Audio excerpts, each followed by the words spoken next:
नमस्कार दोस्तों, आपका स्वागत है हमारे YouTube चैनल ईश्वर के मार्ग में। आज हम आपके लिए लेकर आए हैं सीता माता द्वारा गया में पिंडदान और फल्गु नदी गाय तुलसी को श्राप देने की कथा। कथा प्रारंभ। वनवास का समय था। श्री राम, माता सीता और लक्ष्मण जी वन विचरण करते हुए अनेक तीर्थों और पवित्र स्थलों पर पहुँचे। उनकी यात्रा केवल कठिनाइयों से भरी नहीं थी, बल्कि यह धरती को पवित्र करने और धर्म का मार्ग दिखाने की भी यात्रा थी। ऐसे ही पवित्र तीर्थों में से एक था गया। यह स्थान सदियों से पितरों के तर्पण और श्राद्ध का महान क्षेत्र माना गया है। गया पहुंचने पर प्रभु श्री राम ने निश्चय किया कि यहाँ अपने पिता महाराज दशरथ जी का श्राद्ध अवश्य करना चाहिए। पिता का ऋण सबसे बड़ा है और श्राद्ध द्वारा पितरों को तृप्त कर ही पुत्र अपने धर्म का पालन करता है। राम जी ने यह संकल्प किया और आवश्यक सामग्री जुटाने के लिए लक्ष्मण के साथ निकले। इसी बीच माता सीता ने सोचा, पितरों का श्राद्ध केवल पुरुष ही करें, ऐसा कहाँ लिखा है? क्या पुत्री या पत्नी अपने कर्तव्य का पालन नहीं कर सकती? जब राम और लक्ष्मण सामग्री लेने गए हैं, तब मुझे यह कार्य विलंब नहीं करना चाहिए। श्राद्ध का समय बहुमूल्य है। पितरों की आत्मा प्रतीक्षा कर रही होगी। इस विचार से उनका हृदय द्रवित हो उठा। सीता जी ने फल्गु नदी के तट पर आसन लगाया। उन्होंने पवित्र जल से आचमन किया और पितरों का स्मरण करते हुए संकल्प लिया, मैं अयोध्या के महाराज दशरथ के लिए पिंडदान करती हूँ।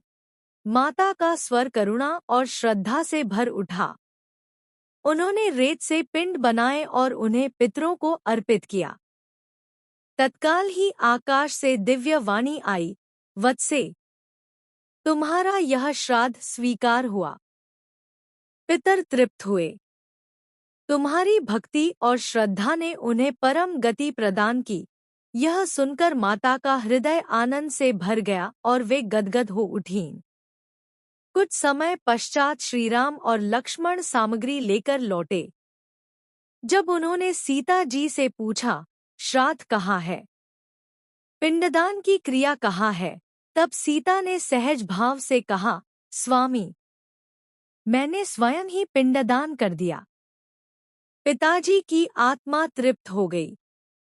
राम जी को विस्मय हुआ। उन्होंने कहा, सीते, बिना सामग्री के, बिना विधि विधान के तुमने पिंडदान कर दिया? यह कैसे संभव है? यदि वास्तव में श्राद्ध हुआ है, तो इसके प्रमाण दो। तब वहां उपस्थित तत्वों को साक्षी बनाने का विचार हुआ। सीता जी ने सबसे पहले पवित्र फल्गु नदी को साक्षी बनाया। उन्होंने कहा, हे फल्गु, तुम गवाही दो कि मैंने दशरथ जी का पिंडदान किया। परंतु नदी ने मुंह फेर लिया और कहा, मैंने कुछ नहीं देखा। फिर सीता जी ने गाय माता को बुलाया, हे गौमाता, तुम तो धर्म की मूर्ति हो, गवाही दो। किंतु गाय ने भी कहा, मैंने कुछ नहीं देखा। इसके पश्चात सीता जी ने तुलसी को स्मरण किया। उन्होंने कहा, हे तुलसी, तुम घर घर पूजी जाती हो, सत्य की प्रतिमूर्ति मानी जाती हो। सत्य बोलो। किंतु तुलसी ने भी असत्य कहा और गवाही देने से मना कर दिया। माता का हृदय दुख से भर गया। उन्होंने सोचा, ये सब देवतुल्य होने पर भी आज सत्य को क्यों छिपा रहे हैं? तब उन्होंने विशाल बरगद, वट वृक्ष, से कहा, हे वट वृक्ष, तुम गवाही दो। वट वृक्ष ने तुरंत कहा, हाँ, मैंने अपनी आंखों से देखा है कि सीता जी ने दशरथ जी के लिए पिंडदान किया है। उनका श्राद्ध पूर्ण हुआ है और पितर तृप्त हुए हैं। यह सुनकर राम जी मौन हो गए और सत्य का स्वीकार किया। परंतु सीता जी का हृदय उन तत्वों के असत्य से आहत हो चुका था। उन्होंने कहा, आज तुम सबने सत्य छिपाया है, इसीलिए मैं श्राप देती हूँ। और उन्होंने एक एक को श्राप दिया। सीता जी ने फल्गु नदी को श्राप दिया, आज से तुम्हारा जल सतह पर नहीं बहेगा। तुम ऊपर से रेत जैसी दिखोगी और तुम्हारा जल लोग गहरे खोदने पर पाएंगे।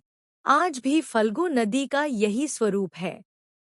गाय को श्राप मिला, गाय पूजनीय होगी, उसके गोबर और मूत्र से यज्ञ होंगे, परंतु उसके पीठ के बालों पर कभी तिलक नहीं लगाया जाएगा। श्राद्ध में गाय प्रत्यक्ष साक्षी नहीं बनेगी। तुलसी को श्राप मिला, तुलसी घर घर पूजी जाएगी, भगवान विष्णु को प्रिय होगी, परंतु श्राद्ध कर्म में तुम्हारा कोई स्थान नहीं रहेगा। आज भी श्राद्ध में तुलसी का उपयोग नहीं होता। सीता जी ने गया के ब्राह्मणों को श्राप दिया, तुम लोग सदा दक्षिणा के लिए लालायित रहोगे।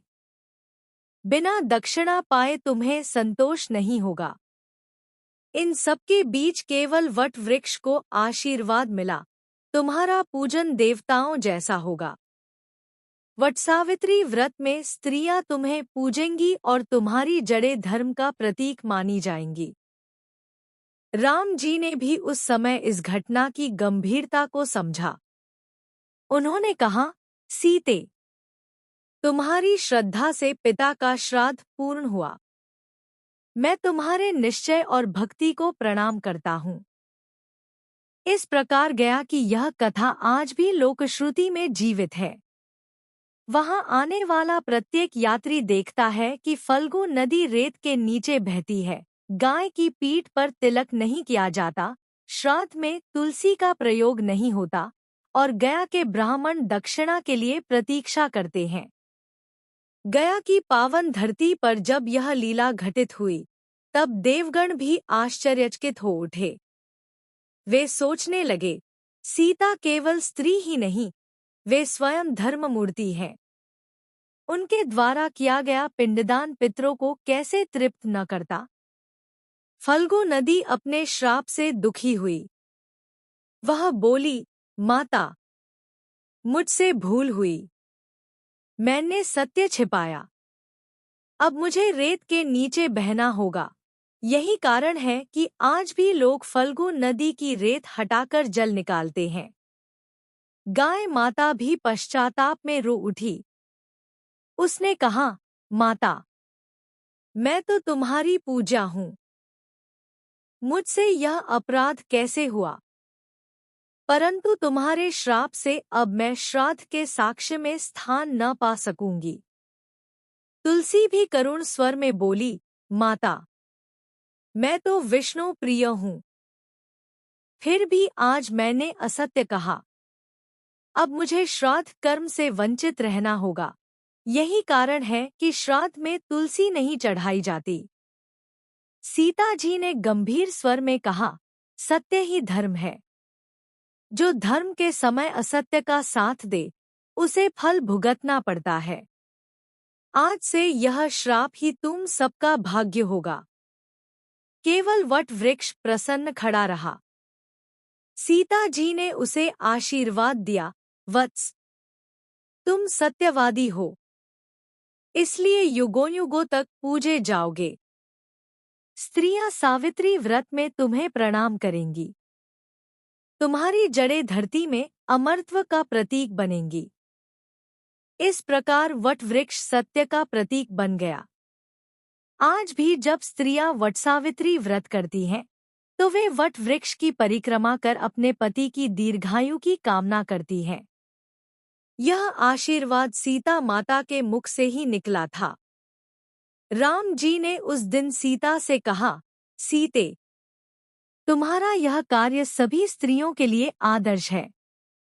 आज से यह प्रमाणित हो गया कि स्त्री भी श्रद्धा और भक्ति से श्राद्ध कर सकती है। गया के पंडित उस दिन से इस घटना को याद रखते आए। वे कहते हैं, माता सीता के श्राप के कारण ही हमें दक्षिणा पर आश्रित रहना पड़ता है। बिना दक्षिणा लिए हमारा मन कभी संतुष्ट नहीं होता। समय के साथ यह कथा लोकश्रुति में फैल गई। गया आने वाला प्रत्येक यात्री इसे सुनता और समझता कि यह सब सीता माता की शक्ति का परिणाम है। गया क्षेत्र में आज भी तीर्थयात्री जब श्राद्ध करने आते हैं तो वे इस कथा को सुनकर मन ही मन सीता माता को प्रणाम करते हैं। वे मानते हैं कि यदि माता ने पिंडदान किया तो साधारण मानव भी श्रद्धा से इसे कर सकता है। पितरों के तर्पण का महत्व केवल विधि विधान से नहीं बल्कि हृदय की श्रद्धा से है। यह शिक्षा सीता माता ने अपने कर्म से दी। राम जी ने पितरों का स्मरण कर कहा, हे पिताश्री, आज सीता ने तुम्हारा श्राद्ध करके हमें धर्मपथ दिखाया है। हम सदा उनके ऋणी रहेंगे। गया का नाम भी इसी कारण अमर हो गया। कहा जाता है कि स्वयं विष्णु भगवान ने गयासुर का वध कर इस क्षेत्र को पितरों का निवास बनाया। सीता माता का श्राद्ध इस भूमि की महिमा को और बढ़ा गया। लोक में यह भी माना जाने लगा कि यदि श्राद्ध गया में न किया जाए तो वह अधूरा रहता है। सीता माता ने अपने कर्म से इसे सिद्ध कर दिया। फल्गु नदी आज भी अपने रूप में सीता के श्राप की साक्षी है। लोग कहते हैं, ऊपर से रेत, नीचे से जल, यही सीता का वचन है। श्राद्ध करने वाले यात्री जब फल्गु की रेत खोदते हैं और जल प्राप्त करते हैं तो वे सीता माता की इस कथा को याद करते हैं और समझते हैं कि सत्य छिपाने का परिणाम कैसा होता है।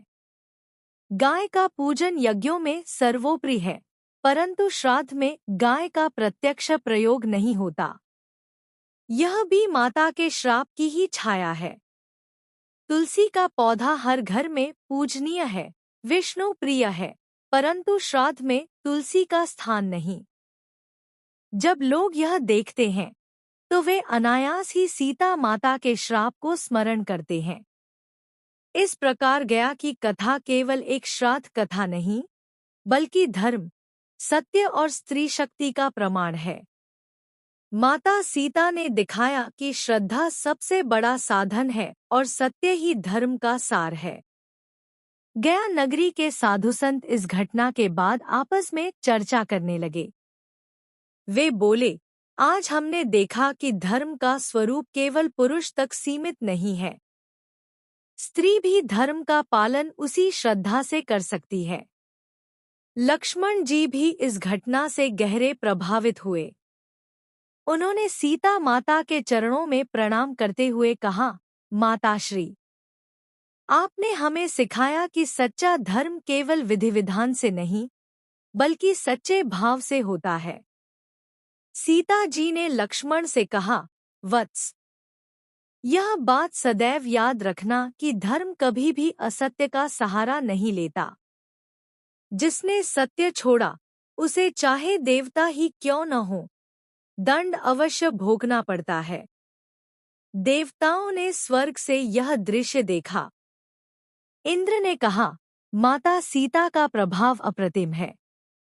उन्होंने जिनको श्राप दिया वे आज भी उसके फल को भोगेंगे। यह सत्य की विजय का प्रतीक है। धरती पर साधारण मनुष्य भी इस घटना को जानकर सीखने लगा। वह समझ गया कि श्राद्ध का महत्व बाहरी सामग्री से अधिक आंतरिक भावनाओं में है।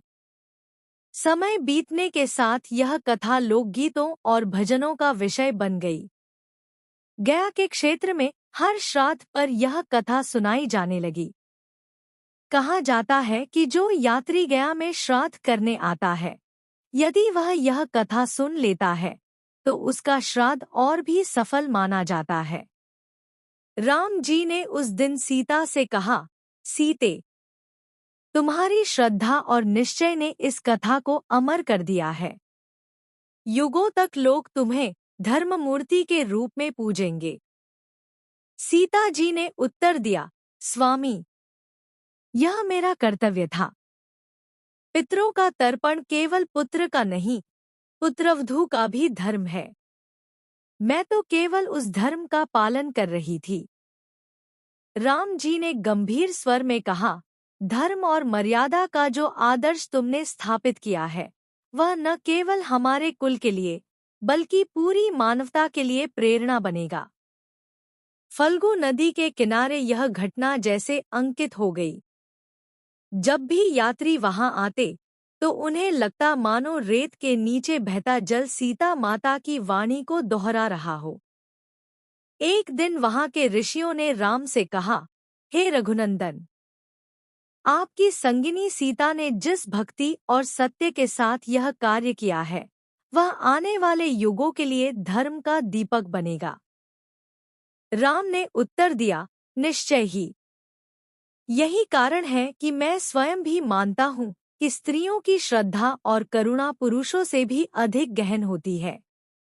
लक्ष्मण ने कहा, भैया, मुझे आज यह समझ आया कि पितरों की तृप्ति के लिए केवल अनुष्ठान नहीं बल्कि हृदय का भाव ही सबसे बड़ा है। सीता माता ने यही सिद्ध किया। वहां उपस्थित लोगों ने इस घटना को देखा और सीता माता के चरणों में प्रणाम किया। उन्होंने कहा, माता, आप ही ने हमें सिखाया कि धर्म के कार्य में स्त्री पुरुष में कोई भेद नहीं। यह घटना धीरे धीरे अन्य तीर्थों तक भी पहुंची।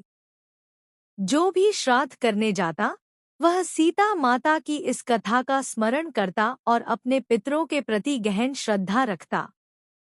समाज में यह धारणा फैल गई कि गया में पिंडदान तभी पूर्ण होता है जब यात्री सीता माता की कथा को याद करता है और वट वृक्ष की छाया में पितरों को प्रणाम करता है।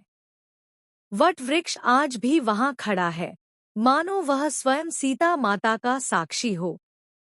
उसकी छाया में बैठकर यात्री अनुभव करते हैं कि सत्य ही शाश्वत है। श्राद्ध के समय जब पंडित फल्गु नदी की रेत हटाकर जल निकालते हैं तो वे कहते हैं, यह माता सीता के श्राप का प्रमाण है। सत्य को जिसने दबाया उसे युगों तक दंड मिला। इस प्रकार यह कथा केवल श्राद्ध की परंपरा नहीं बल्कि सत्य और धर्म की अमर गाथा बन गई। गया क्षेत्र का हर कण इसे गुनगुनाता है और हर यात्री इसे सुनकर अपनी आत्मा को जागृत करता है। गया नगरी के लोग जब इस कथा को सुनते तो उनके हृदय में माता सीता के लिए असीम श्रद्धा उत्पन्न होती। वे कहते, यह वही माता है जिन्होंने धर्म की मर्यादा को स्त्री के हाथों भी प्रतिष्ठित किया। श्राद्ध करने आने वाले यात्री जब पिंड अर्पित करते तो वे मन ही मन यह प्रार्थना करते, हे सीता माता, जिस प्रकार आपने अपने पितामह दशरथ जी को तृप्त किया उसी प्रकार हमारे पितर भी तृप्त हों। फल्गु नदी की रेत में बहता जल हर किसी को आश्चर्यचकित करता। लोग सोचते, कैसा अद्भुत श्राप है कि सतह पर जल नहीं किंतु भीतर गहरे जल ही जल है। ऋषि मुनि जब अपने शिष्यों को धर्म का पाठ पढ़ाते तो इस कथा को उदाहरण स्वरूप सुनाते। वे कहते, सत्य छोड़ने से देवता भी श्रापित हो सकते हैं और सत्य का पालन करने से वृक्ष भी पूजनीय बन जाते हैं। इस घटना ने यह भी सिद्ध कर दिया कि स्त्री शक्ति केवल घर तक सीमित नहीं। धर्म, कर्म और सत्य की रक्षा में स्त्री भी पुरुष के समान बल्कि कभी कभी उससे भी अधिक समर्थ है। वट वृक्ष की महिमा उस दिन से और भी बढ़ गई। लोग उसे केवल छाया देने वाला वृक्ष नहीं मानते बल्कि सत्य और धर्म का रक्षक मानने लगे। समय के साथ यह परंपरा बन गई कि हर वर्ष ज्येष्ठ मास में स्त्रियां वट वृक्ष की पूजा करतीं, उसकी परिक्रमा करतीं और दीर्घ सौभाग्य की कामना करतीं। वे मानती कि यह आशीर्वाद सीता माता ने ही दिया है। गया नगरी के ब्राह्मण जब दक्षिणा की प्रार्थना करते तो वे स्वयं कहते, हम पर माता सीता का श्राप है, इसीलिए हमारी तृप्ति केवल दक्षिणा से होती है। यह सुनकर यात्री भी बिना देर किए उन्हें दान देते। श्राद्ध का महत्व केवल गया तक ही सीमित नहीं रहा। यह कथा सुनकर अन्य तीर्थों पर भी लोग यह मानने लगे कि पितरों को तर्पण श्रद्धा से करना ही सर्वोत्तम है। राम जी ने उस दिन सीता को देखकर कहा, सीते, तुम्हारी निष्ठा ने मुझे भी सिखाया कि धर्म के कार्य में संदेह नहीं करना चाहिए। तुम्हारी श्रद्धा ही सबसे बड़ी सामग्री थी। लक्ष्मण ने कहा, भैया, यदि सीता माता ने पिंडदान न किया होता तो हम केवल सामग्री में उलझे रहते, परंतु उन्होंने दिखा दिया कि धर्म हृदय की शुद्धि से होता है। इस घटना ने यह शिक्षा दी कि धर्म कभी भी परिस्थितियों पर निर्भर नहीं करता। यदि श्रद्धा सच्ची है तो बिना सामग्री के भी पितर तृप्त हो जाते हैं। देवताओं ने वाणी दी, युगों तक गया कि यह कथा जीवित रहेगी। जो भी इस भूमि पर श्राद्ध करेगा वह सीता माता की स्मृति को अवश्य याद करेगा। लोकगीतों में गायक गाते, फल्गु तट पर सीता बैठीं, पिंड अर्पण किया पितरों को, बरगद ने दी सच्ची गवाही, श्राप मिला असत्य कहने वालों को। जब लोग इस गीत को सुनते तो उनके नेत्र भर आते। वे अनुभव करते कि सीता माता केवल आदर्श पत्नी ही नहीं बल्कि सत्य और धर्म की मूर्ति भी है। फल्गु नदी के किनारे खड़े होकर यात्री कहते, यहाँ केवल जल नहीं, सीता माता की शक्ति बह रही है। यह वही जल है जिसने पितरों को तृप्त किया। गया का हर कण इस कथा की गवाही देता है। मंदिरों की दीवारों पर, घाटों की सीढ़ियों पर, साधुओं की वाणी में हर जगह सीता माता का स्मरण होता है। श्राद्ध करने वाले यात्री पिंडदान के पश्चात वट वृक्ष की छाया में विश्राम करते। वे कहते, यह वही वृक्ष है जिसने सत्य बोला। हम भी सत्य बोलें और धर्म का पालन करें। समय बीतता गया, परंतु यह कथा कभी पुरानी नहीं हुई। हर पीढ़ी इसे सुनकर नई प्रेरणा पाती रही। आज भी जब श्राद्ध पक्ष आता है, लाखों यात्री गया पहुंचते हैं। वे पिंडदान करते हैं, फल्गु की रेत में जल खोजते हैं और सीता माता की इस कथा को स्मरण कर अपने पितरों को प्रणाम करते हैं। फल्गु नदी का किनारा आज भी इस कथा की स्मृति से पावन है। जब यात्री वहां आते हैं तो वे सीता माता को प्रणाम कर अपने पितरों के लिए आशीर्वाद मांगते हैं। गया के मठों में साधु संत इस प्रसंग को बार बार सुनाते हैं। वे कहते, यह कथा केवल श्राद्ध की नहीं बल्कि सत्य की विजय की कथा है। राजाओं ने भी इस स्थान को महान तीर्थ मानकर यहाँ दान और मंदिरों का निर्माण कराया ताकि आने वाली पीढ़ियां इस स्मृति को न भूलें। फल्गु नदी के किनारे जो लोग ध्यान करते हैं उन्हें लगता है कि मानो माता सीता का आशीर्वाद अभी भी वहां व्याप्त है। श्राद्ध पक्ष के दिनों में जब हजारों लोग एक साथ पिंडदान करते हैं तो वह दृश्य मानो स्वर्ग के समान प्रतीत होता है। ब्राह्मणों की संतति भी आज तक यह स्वीकार करती है कि उनका श्राप केवल सीता माता के वचन से जुड़ा है और इसी कारण उनका जीवन पितरों की सेवा के लिए समर्पित है। वट वृक्ष की जड़ें गहरी होती गई। उसकी विशालता इस बात की प्रतीक बनी कि सत्य कभी डगमगाता नहीं, वह सदा स्थिर रहता है। स्त्रियां जब व्रत करती तो वे सीता माता से आशीर्वाद मांगती, हे माता, जिस प्रकार आपने पितरों को तृप्त किया वैसे ही हमारे परिवार की रक्षा करना। इस कथा से एक और शिक्षा मिली, असत्य बोलने वाला चाहे देवता ही क्यों न हो, अंततः श्राप का भागी बनता है।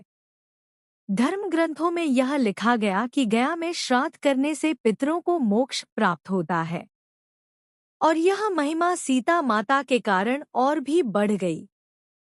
राम जी ने स्वयं स्वीकार किया, सीते, आज मैं भी देखता हूँ कि धर्म केवल पुरुष का नहीं बल्कि स्त्री का भी अधिकार और कर्तव्य है। लक्ष्मण जी ने कहा, माता, आपने यह सिद्ध किया कि नारी केवल गृहिणी ही नहीं बल्कि धर्म की धुरी भी है। इस घटना को सुनकर ऋषि अगस्त्य ने अपने शिष्यों से कहा, याद रखो, जब भी संदेह हो तो सत्य का साथ दो, अन्यथा तुम्हें भी फल भुगतना होगा। फल्गु नदी की रेत में जब बच्चे खेलते, तो बुजुर्ग उन्हें समझाते, यह साधारण रेत नहीं है, यह माता सीता की तपस्या से पवित्र हुई है। गया महात्म्य में यह कथा ऐसे अंकित हुई कि बिना इसका स्मरण किए कोई भी तीर्थयात्रा पूर्ण नहीं मानी जाती। पिंडदान करने वाले यात्री जब दान दक्षिणा ब्राह्मणों को देते, तो वे मन ही मन माता सीता को धन्यवाद करते कि उनकी कृपा से ही यह तीर्थ अमर है। गाय, तुलसी और अन्य जीव जंतु भी इस कथा के माध्यम से शिक्षा देते हैं कि सत्य की अवहेलना करने का परिणाम कितना कठोर हो सकता है। सीता माता ने यह दिखाया कि धर्म केवल शास्त्रों में नहीं, बल्कि आचरण और निष्ठा में बसता है। कालांतर में कवियों ने इस घटना को अपने पद्य और भजन में पिरोया। गांव-गांव की औरतें इसे गाती और अपने बच्चों को सुनाती। इस प्रकार गया में माता सीता द्वारा किए गए पिंडदान और उनके श्राप की यह कथा सत्य, श्रद्धा और धर्म की अटूट मिसाल बनकर युगों तक जीवित रही। गया के घाट पर पिंडदान करते समय माता सीता ने चारों ओर ध्यानपूर्वक देखा। उन्होंने महसूस किया कि केवल मन से श्रद्धा रखने से पितरों को तृप्ति मिलती है। यह ज्ञान उनके हृदय में गहन हो गया। सीता माता ने जल अर्पित करते हुए सोचा कि प्रत्येक कर्म की परिणति केवल विधि से नहीं, बल्कि निष्ठा और भक्ति से होती है। यही कारण है कि उनके पिंडदान में पितरों ने तत्काल तृप्ति पाई। फल्गु नदी के किनारे मौजूद वट वृक्ष की शाखाओं ने हल्की हल्की छाया दी। माता ने महसूस किया कि यह वृक्ष सत्य की प्रत्यक्ष साक्षी बनकर उनके श्राद्ध को देख रहा है। सीता जी ने रेत में पिंड रखकर उच्च स्वर में पितरों का स्मरण किया। यह क्रिया इतनी गंभीर और प्रामाणिक थी कि आसपास की हवा भी मानो श्रद्धा और भक्ति से पवित्र हो गई। गाय माता पास ही चर रही थी। माता सीता ने उसे भी ध्यानपूर्वक देखा। उन्होंने विचार किया कि जीव जंतु भी श्रद्धा की गवाही दे सकते हैं, यदि वे सच्चाई के मार्ग पर हों। तुलसी की पत्तियों को देखकर माता ने उनका पूजन किया। उन्होंने समझा कि यह पौधा विष्णु प्रिय है, लेकिन आज उसके माध्यम से सत्य बोलना अत्यंत आवश्यक है। सीता माता ने ब्राह्मणों को भी बुलाया ताकि वे साक्षी बने। उन्होंने यह जान लिया कि प्रत्येक जीव और वस्तु, यदि वह धर्म के अनुरूप सत्य बोलता है, तो उसकी उपस्थिति पुण्य को बढ़ाती है। वट वृक्ष ने तुरंत गवाही दी और सत्य का पालन किया। इससे माता का हृदय प्रसन्न हुआ। उन्होंने महसूस किया कि सत्य का पालन करने वाले को हमेशा सम्मान और आशीर्वाद मिलता है। फल्गु नदी, गाय और तुलसी ने सत्य छिपाया। माता सीता ने देखा कि प्रत्येक कृत्य का परिणाम अवश्य आता है। यही कारण है कि उन्होंने उन्हें श्राप दिया। श्राप का स्वरूप इतना स्पष्ट और सटीक था कि आज भी उसका प्रभाव महसूस किया जा सकता है। फल्गु नदी रेत के नीचे बहती है, गाय का पीठ तिलक से मुक्त है और तुलसी श्राद्ध में प्रयुक्त नहीं होती। सीता माता ने देखा कि गया के ब्राह्मण केवल दक्षिणा के लिए निर्भर हैं। यह उनकी नैतिक शिक्षा का परिणाम था कि सच्चा धर्म केवल लाभ या प्रलोभन से नहीं होता। राम जी ने यह देखा कि उनकी पत्नी ने केवल श्रद्धा और निष्ठा से पितरों का तर्पण किया। यह उन्हें अत्यंत प्रभावित कर गया और उन्होंने सीता के चरणों में प्रणाम किया। सीता माता ने यह भी महसूस किया कि धर्म का पालन केवल पुरुषों तक सीमित नहीं होना चाहिए। स्त्रियां भी श्रद्धा और भक्ति से धर्म को सुदृढ़ कर सकती हैं। गया में उपस्थित प्रत्येक जीव और वस्तु इस घटना की साक्षी बन गई। उनका आचरण और प्रतिक्रिया यह प्रमाणित करता था कि सत्य और असत्य का परिणाम सदा स्पष्ट होता है। श्राद्ध करने वाले यात्री जब यह कथा सुनते हैं, तो उनका हृदय स्वतः श्रद्धा और भक्ति से भर जाता है। वे समझते हैं कि केवल विधि से नहीं, मन की शुद्धता से पितर तृप्त होते हैं। वट वृक्ष की छाया में बैठकर यात्री महसूस करते हैं कि यहाँ सत्य की शक्ति विद्यमान है। यह अनुभव उन्हें सत्य मार्ग पर चलने के लिए प्रेरित करता है। सीता माता ने यह भी देखा कि जो लोग सत्य बोलते हैं, उनका जीवन सदा पवित्र और समृद्ध होता है। यही संदेश उन्होंने अपने श्राद्ध और व्यवहार से दिया। फल्गु नदी, गाय और तुलसी की असत्यता यह दर्शाती है कि जो सत्य से विचलित होता है, उसे परिणाम भोगना ही पड़ता है। यही नैतिक शिक्षा आज भी जीवंत है। सीता माता ने पिंडदान समाप्त कर राम और लक्ष्मण को बताया कि पितरों की तृप्ति केवल विधि या सामग्री से नहीं, बल्कि हृदय की श्रद्धा से होती है। इस घटना के बाद गया का तीर्थ और भी पवित्र माना गया।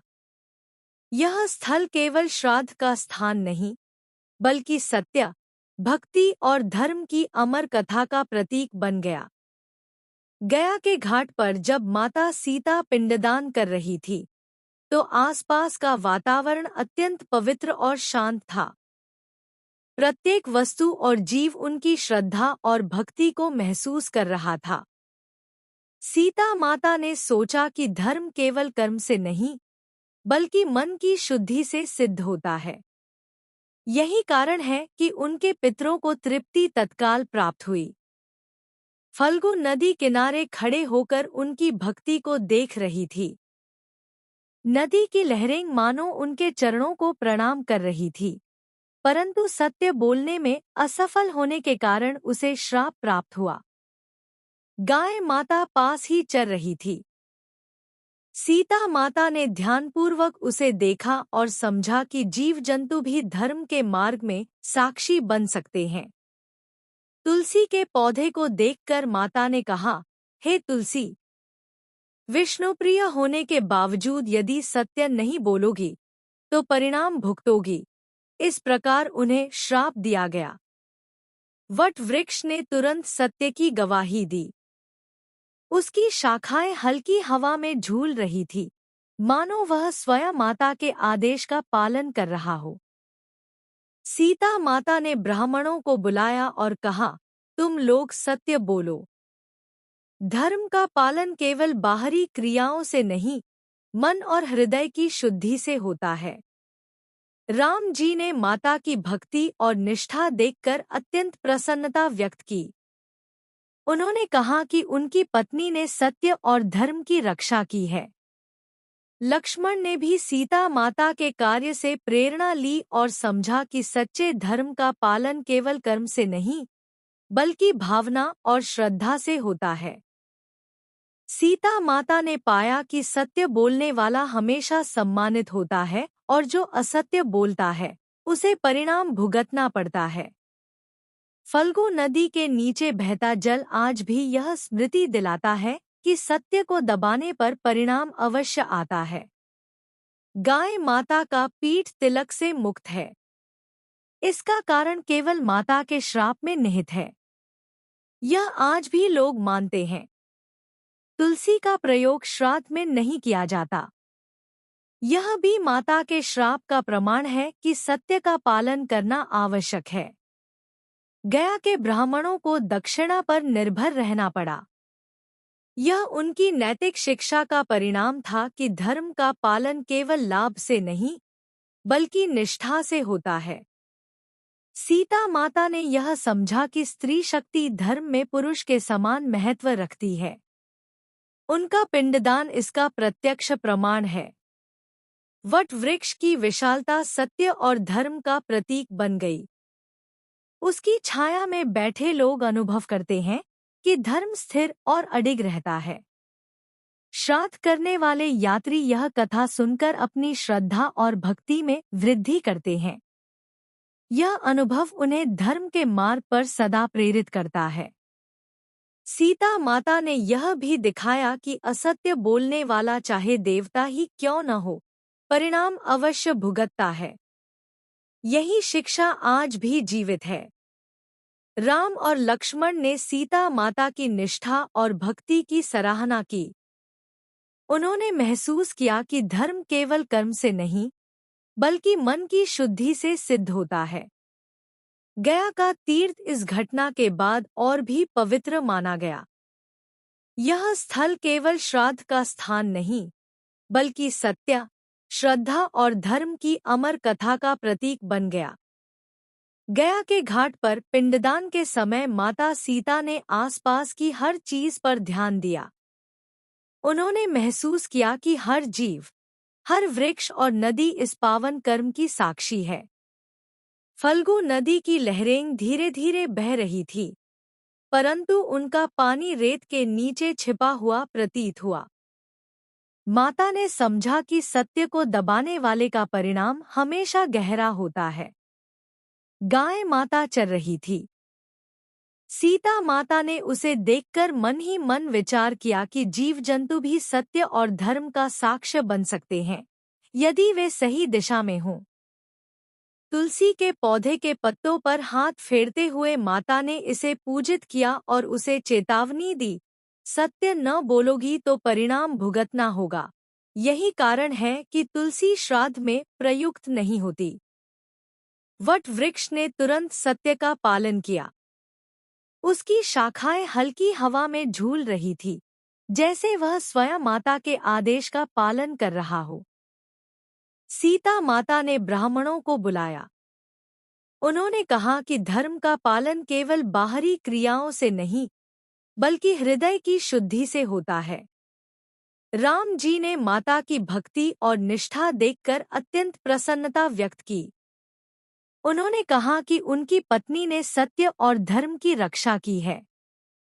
लक्ष्मण ने भी सीता माता के कार्य से प्रेरणा ली और समझा कि सच्चा धर्म केवल कर्म से नहीं, बल्कि भावना और श्रद्धा से होता है। सीता माता ने पाया कि सत्य बोलने वाला हमेशा सम्मानित होता है और जो असत्य बोलता है, उसे परिणाम भुगतना पड़ता है। फल्गु नदी के नीचे बहता जल आज भी यह स्मृति दिलाता है कि सत्य को दबाने पर परिणाम अवश्य आता है। गाय माता का पीठ तिलक से मुक्त है। इसका कारण केवल माता के श्राप में निहित है।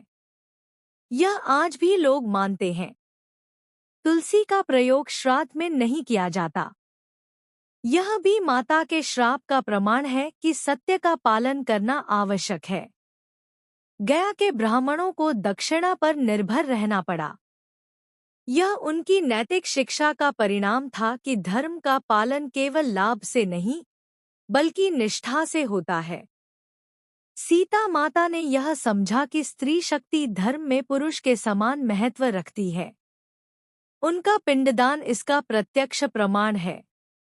वट वृक्ष की विशालता सत्य और धर्म का प्रतीक बन गई। उसकी छाया में बैठे लोग अनुभव करते हैं कि धर्म स्थिर और अडिग रहता है।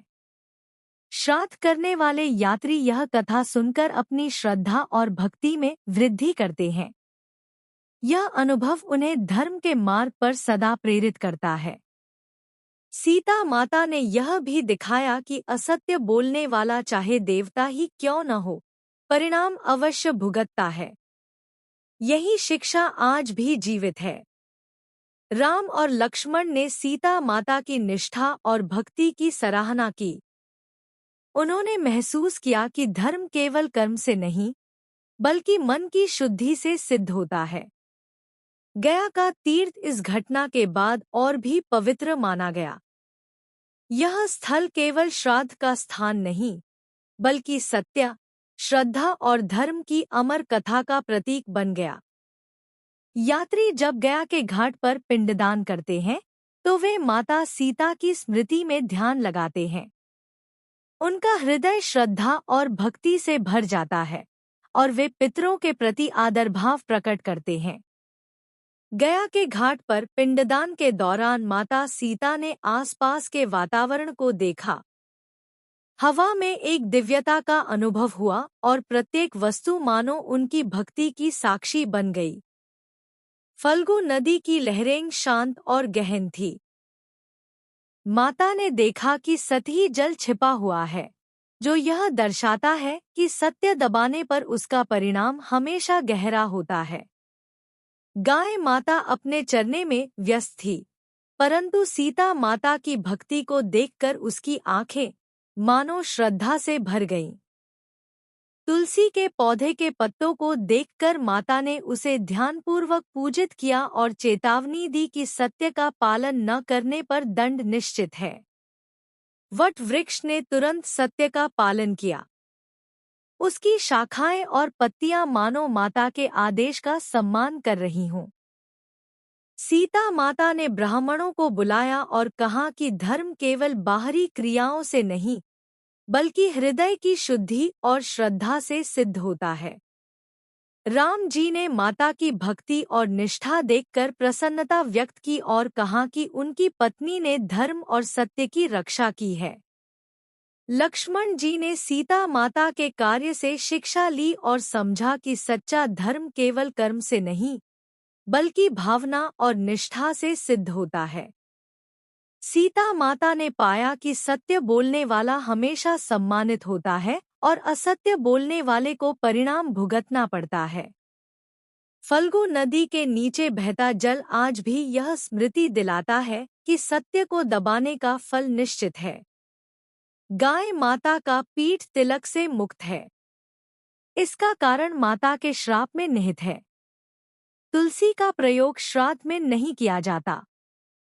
यह माता के श्राप का प्रमाण है कि सत्य का पालन अत्यंत आवश्यक है। गया के ब्राह्मणों को दक्षिणा पर आश्रित रहना पड़ा। यह उनकी नैतिक शिक्षा का परिणाम था कि धर्म केवल लाभ से नहीं, बल्कि निष्ठा से निभाया जाता। सीता माता ने यह समझा कि स्त्री शक्ति धर्म में पुरुष के समान महत्व रखती है। उनका पिंडदान इसका प्रत्यक्ष प्रमाण है। वट वृक्ष की विशालता सत्य और धर्म का प्रतीक बन गई। उसकी छाया में बैठे लोग अनुभव करते हैं कि धर्म स्थिर और अडिग रहता है। श्राद्ध करने वाले यात्री यह कथा सुनकर अपनी श्रद्धा और भक्ति में वृद्धि करते हैं। यह अनुभव उन्हें धर्म के मार्ग पर सदा प्रेरित करता है। सीता माता ने दिखाया कि असत्य बोलने वाला चाहे देवता ही क्यों न हो, परिणाम अवश्य भुगतता है। राम और लक्ष्मण ने माता की निष्ठा और भक्ति की सराहना की। उन्होंने देखा कि धर्म केवल कर्म से नहीं, बल्कि हृदय की शुद्धि से सिद्ध होता है। गया का तीर्थ इस घटना के बाद और भी पवित्र माना गया। यह स्थल केवल श्राद्ध का स्थान नहीं, बल्कि सत्य, श्रद्धा और धर्म की अमर कथा का प्रतीक बन गया। यात्री जब गया के घाट पर पिंडदान करते हैं, तो वे माता सीता की स्मृति में ध्यान लगाते हैं। उनका हृदय श्रद्धा और भक्ति से भर जाता है और वे पितरों के प्रति आदर भाव प्रकट करते हैं। गया के घाट पर पिंडदान के दौरान माता सीता ने चारों ओर ध्यान दिया। उन्होंने देखा कि प्रत्येक वृक्ष, जल और जीव उनकी भक्ति की गवाही दे रहा है। फल्गु नदी के जल का प्रवाह धीमा और शांत था। माता ने यह महसूस किया कि सत्य दबाने वाले को परिणाम अवश्य भुगतना पड़ता है, जैसे नदी का पानी छिपा हुआ प्रवाह दर्शाता है। गाय माता चर रही थी, पर उसकी आंखों में श्रद्धा झलक रही थी। माता ने समझा कि जीव जंतु भी धर्म की गवाही दे सकते हैं। तुलसी के पौधे के पत्तों पर हाथ फेरते हुए माता ने उसे पूजित किया और चेतावनी दी कि सत्य का पालन न करने पर दंड निश्चित है। वट वृक्ष ने तुरंत सत्य का पालन किया। उसकी शाखाएं और पत्तियां मानो माता के आदेश का सम्मान कर रही हों। सीता माता ने ब्राह्मणों को बुलाया और समझाया कि धर्म केवल बाहरी कर्म से नहीं, बल्कि हृदय की शुद्धि और श्रद्धा से सिद्ध होता है। राम जी ने माता की भक्ति और निष्ठा देखकर प्रसन्नता व्यक्त की। उन्होंने कहा कि उनकी पत्नी ने सत्य और धर्म की रक्षा की है। लक्ष्मण ने सीता माता के कार्य से शिक्षा ली। उन्होंने जाना कि सच्चा धर्म केवल कर्म से नहीं, बल्कि भावना और श्रद्धा से सिद्ध होता है।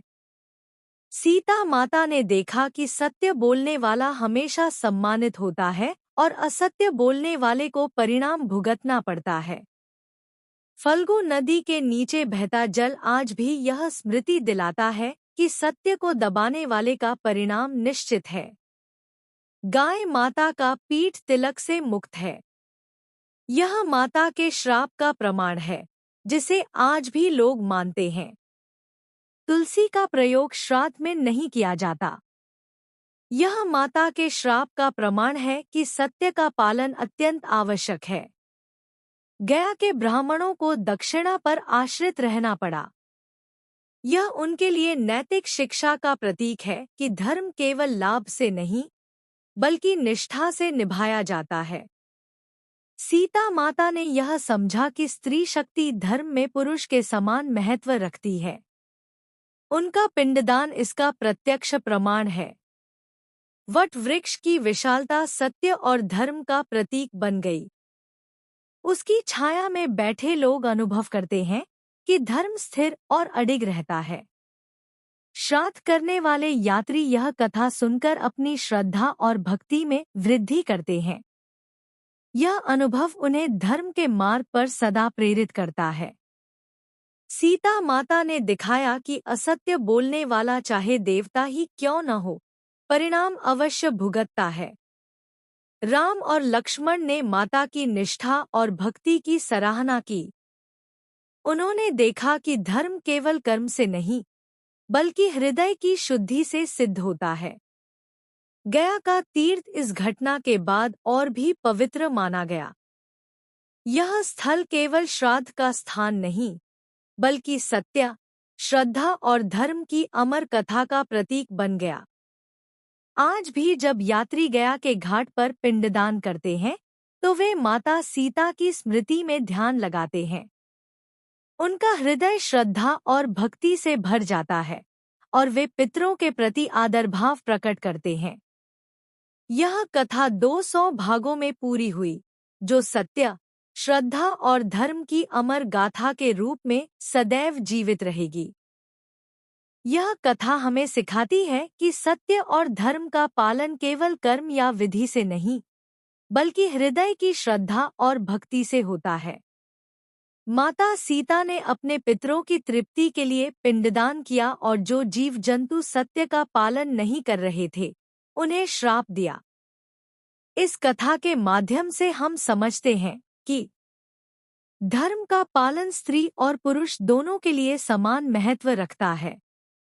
असत्य बोलने वाले को फल भुगतना पड़ता है। सत्य और निष्ठा का मार्ग हमेशा विजय पाता है। एक सत्य का पालन करना हमेशा आवश्यक है। तुलसी, गाय और वट वृक्ष जैसी वस्तुएं या जीव जो असत्य बोलते हैं, उन्हें श्राप का सामना करना पड़ा। यह हमें याद दिलाता है कि सत्य को दबाना या झूठ बोलना कभी भी लाभकारी नहीं होता। 2. धर्म और नैतिकता का पालन स्त्री और पुरुष दोनों के लिए समान महत्वपूर्ण है। माता सीता ने दिखाया कि स्त्री भी धर्म के कार्य में पुरुषों की तरह समर्थ और जिम्मेदार होती है। 3. श्रद्धा और निष्ठा का महत्व।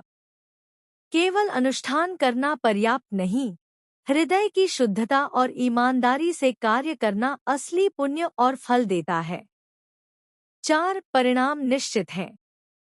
असत्य बोलने वाले चाहे देवता हों या अन्य कोई, उन्हें फल भुगतना ही पड़ता है। सत्य बोलने वाले का जीवन सम्मान और पुण्य से भरा रहता है। 5. धर्म का अमर संदेश। यह कथा युगों तक जीवित रहेगी, क्योंकि यह हमें दिखाती है कि धर्म, सत्य और भक्ति के मार्ग पर चलना ही मनुष्य और समाज दोनों के लिए श्रेष्ठ मार्ग है। इस प्रकार सीता माता की गया में पिंडदान और उनके द्वारा श्राप देने की कथा हमें यह सिखाती है कि धर्म, श्रद्धा और सत्य का पालन जीवन का सबसे बड़ा उद्देश्य है।